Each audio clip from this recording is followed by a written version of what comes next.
Bonjour à toutes et à tous, utilisons les divisions pour convertir des durées à partir de 3 exemples. C'est à vous. Avant de répondre aux questions, rappelons qu'une semaine comporte 7 jours, un jour 24 heures, 1 heure 60 minutes et 1 minute 60 secondes. Avec la division, je remarque que une semaine divisée par 7 me donne un jour divisé par 24 me donne 1 heure, de symbole petit h, 1 heure divisée par 60 me donne 1 minute, de symbole min, et 1 minute divisée par 60 me donne 1 seconde, de symbole petit s.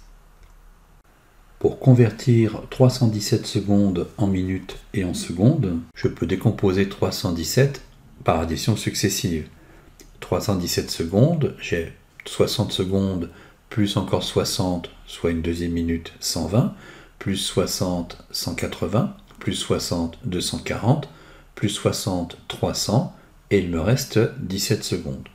Autrement dit, 317 secondes, c'est 5 fois 60 secondes, plus 17. Mais là, je reconnais l'écriture d'une division euclidienne. Si mon dividende est 317 et que je le divise par 60, j'obtiendrai un quotient de 5 et un reste de 17. En posant la division, 317 secondes divisé par les 60 secondes que comporte une minute, il y va 5 minutes et il reste 17 secondes. Conclusion, 317 secondes égale 5 minutes plus 17 secondes.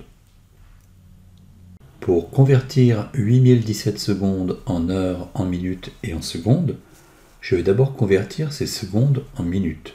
À l'aide d'une division euclidienne, 8017 secondes que je divise par 60, le nombre de secondes en une minute, cela me donne un quotient de 133 minutes et un reste de 37 secondes. Donc, 8017 secondes, c'est égal à 133 minutes et 37 secondes. Ces 133 minutes représentent plus d'une heure, je vais devoir les convertir en heures, avec là aussi une division euclidienne, celle de 133 minutes par les 60 minutes que comporte une heure. Mon quotient me représente 2 heures et il me reste 13 minutes. Autrement dit, 133 minutes, c'est égal à 2 heures et 13 minutes. Donc, 8017 secondes, c'est égal à 2 heures plus 13 minutes plus 37 secondes. Pour convertir 631 heures en semaines, en jours et en heures, je vais d'abord convertir ces heures en jours à l'aide d'une division euclidienne. Je divise mes 631 heures par 24, le nombre d'heures dans une journée.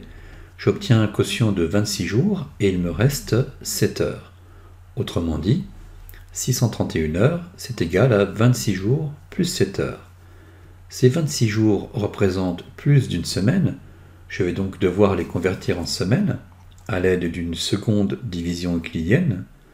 26 jours divisé par 7, le nombre de jours que comporte une semaine, ça me donne un quotient de 3 semaines et il me reste 5 jours. Autrement dit, 26 jours, c'est aussi 3 semaines et 5 jours. En conclusion, 631 heures, c'est égal à 3 semaines plus 5 jours plus 7 heures.